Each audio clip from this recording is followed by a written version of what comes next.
Hey everyone, here we are out in the desert. It would be nice if we didn't have to be out in the desert because it's a brutal place where you can die of dehydration and starvation and being killed by bandits, but we have to come out here because there are useful items out here.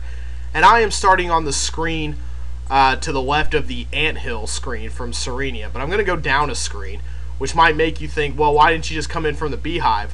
Well, it's too easy to get killed coming in from the beehive. If you try to cross by the beehive, sometimes they'll come down and swarm you and kill you. And they did us a favor once, letting us have a honeycomb, but after that they go back to being stinging, murdering dicks.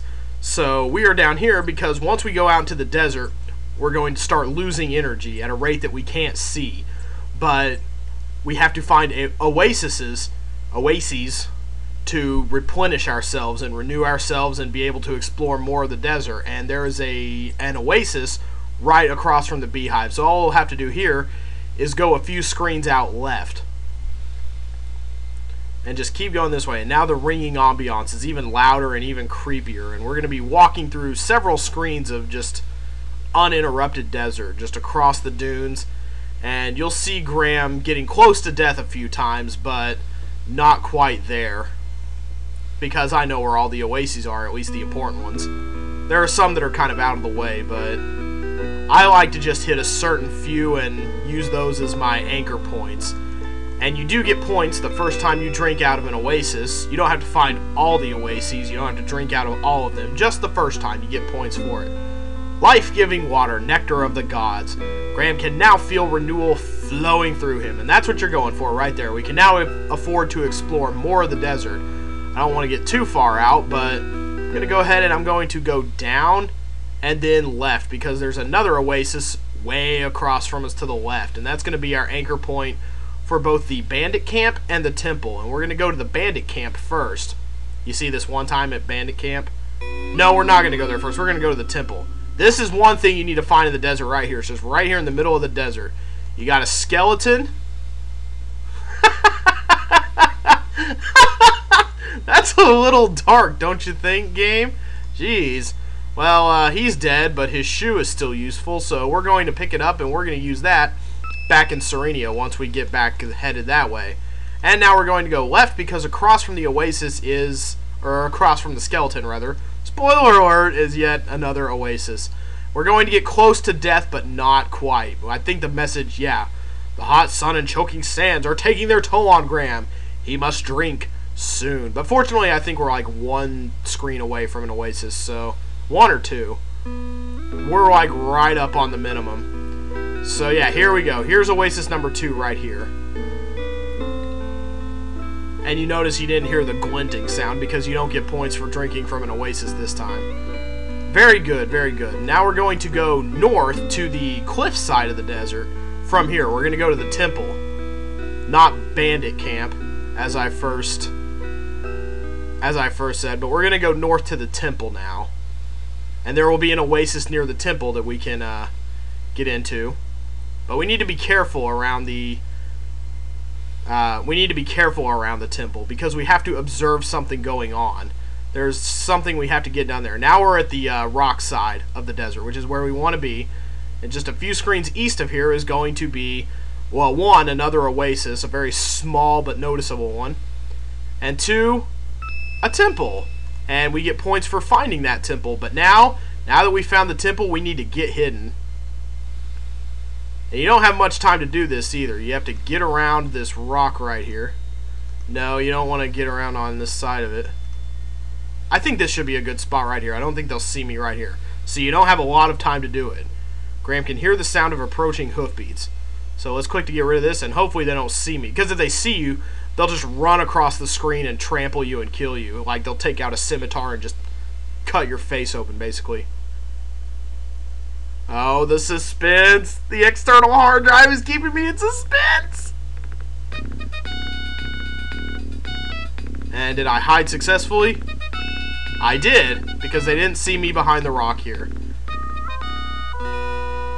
And now what are these guys doing up here? That's what we're here to notice.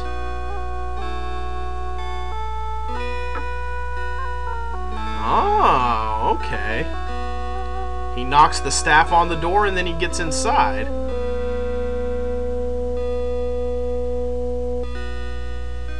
So how are we going to get the staff away from Mr. Desert Foot Clan Soldier? But if we try to do the same thing, there's nothing doing. Although there is some pretty epic temple music right here. Nope, there's something missing, and it's that staff. So we gotta go back and get that staff.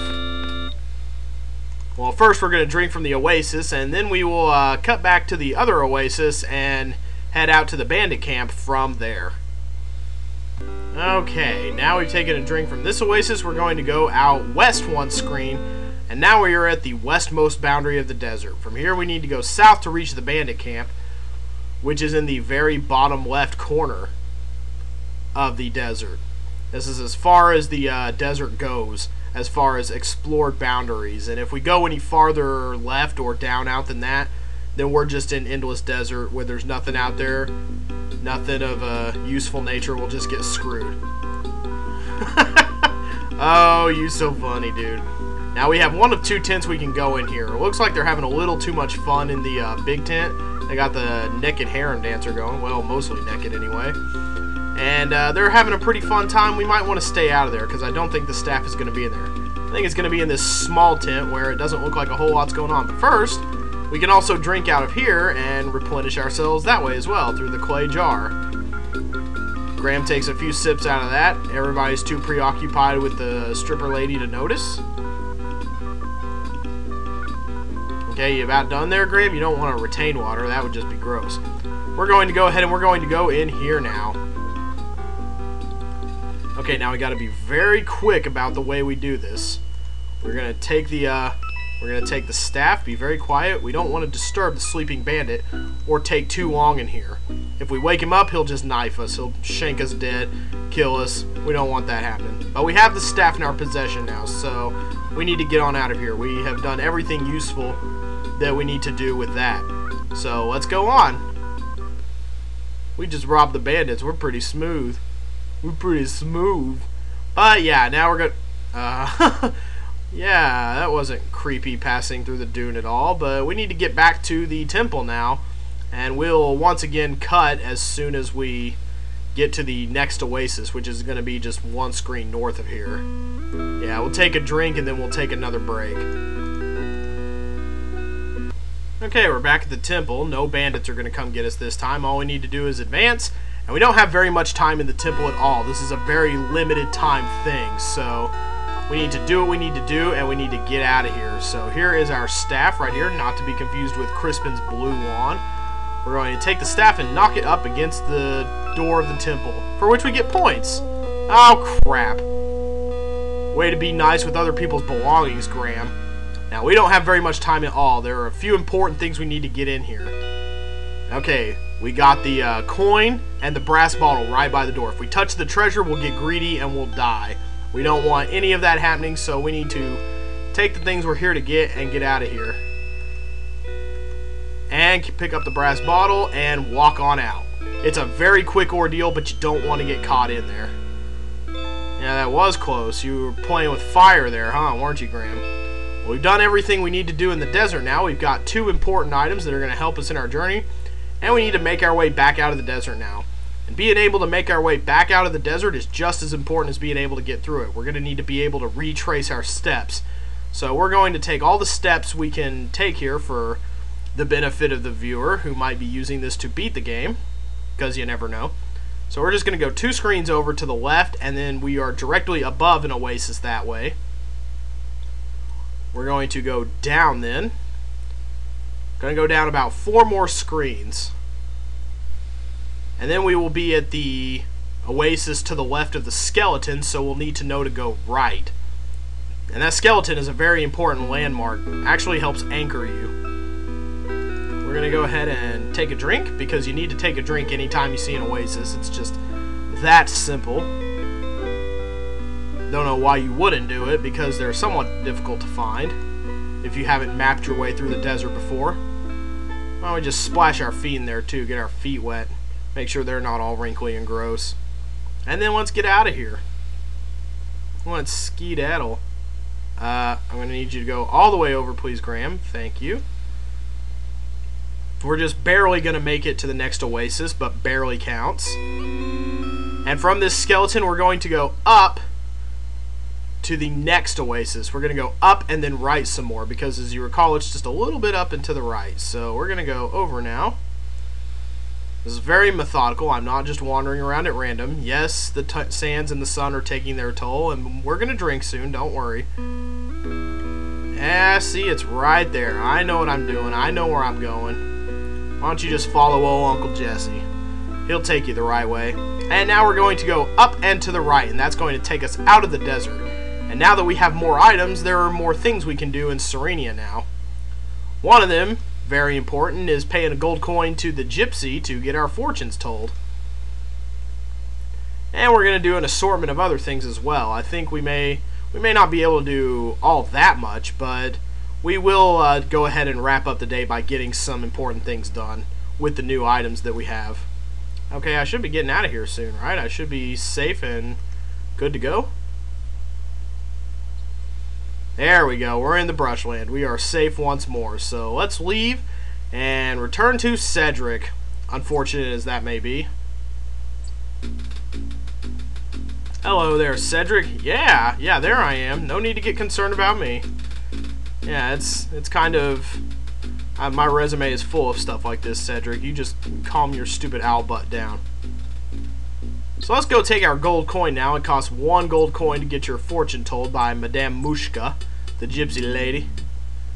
We're going to go ahead and pay him that gold coin, and that'll get us our fortune told. You may see Madame Mushka now. And I will go ahead and stay quiet through this sequence, as goofy as it is.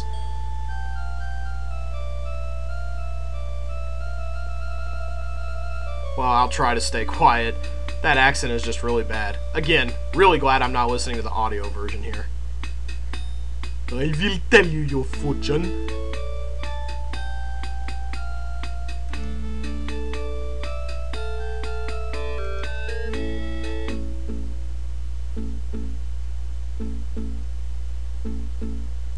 Manannan is the wizard from King's Quest III, in which you played as Graham's son Alexander. In that game, Alexander turned Manannan into a cat so that he could escape his apprenticeship from Manannan, because Manannan came and took Alexander away when he was a baby, and Alexander basically lived his entire childhood away from Graham and his family.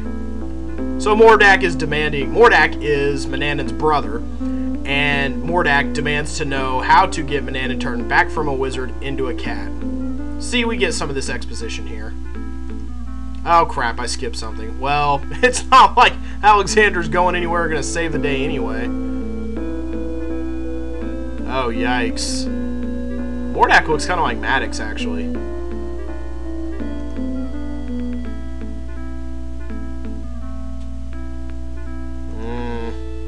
Well, that's no good. That does indeed suck, getting the family fed to the cat. But she does have a magical amulet to give us, which we should equip right away. It's going to help us with some things in this game. Not all magical obstacles, but some of them. And Graham said thank you. That's what I just skipped past there, the thank you, Madame Mushka. Well, alright, we've got an amulet. We're going to go ahead and put it on now and get points for that action. Alright, now we're going to go down and we need to save before we do our next step, because our next step is a very tough one. We're going to have to... I don't want to get bugalooed here. I might anyway, but... Good job, Graham, not getting bugalooed. We're going to go behind the bakery now. We're going to sneak up on the bakery from behind. And for that, we are going to go left. Or, left, Jesus, right. Because we just came from left, so we're going to go right. And now we're going to go down here. This is going to put us behind the bakery. And we're going to need to save because we now have the shoe. And when you have the shoe, that triggers an event in front of the bakery. A very important event. You have a chance to save your game before, so you may want to do that. In fact, I highly recommend it. Now we're going to walk out a little, and a cat is going to start chasing a rat. And we have to save the rat from the cat. And we do that by throwing the shoe that we found in the desert at the cat. See what I mean? Here we go.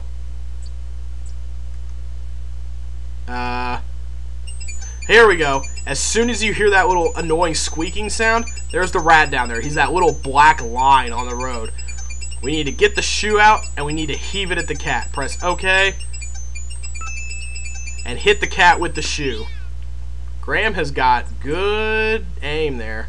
Good job, buddy. But since we saved the rat will return the favor in the future, which is something very important to do. It's going to get us out of a jam later and allow us to carry on with the game. And the rat doesn't have a very punny name. The rat is a female, so maybe we can come up with some rat pun names. I believe in y'all. I think we can do it. Let's see. Rita Ratner? No, that's not right. What else have we got here? We got the pie, the bottle, blah, blah. Okay, I think we're done in Sirenia for now, so we need to go back up, and our next destination is the Dark Forest. You can only do a few things in Sirenia between the desert and the Dark Forest, but they are important things to get done, because we can't go in the Dark Forest without many of these materials. And I need to make certain that I've got the right items for the job. Let's see. Yeah, I've got the honeycomb, I've got the brass bottle, I've got the amulet wrapped around my neck. I think I'm good to go. So next time we are going to enter the Dark Forest at our own risk, and we will see what terrible things lie inside there. I'll see y'all tomorrow.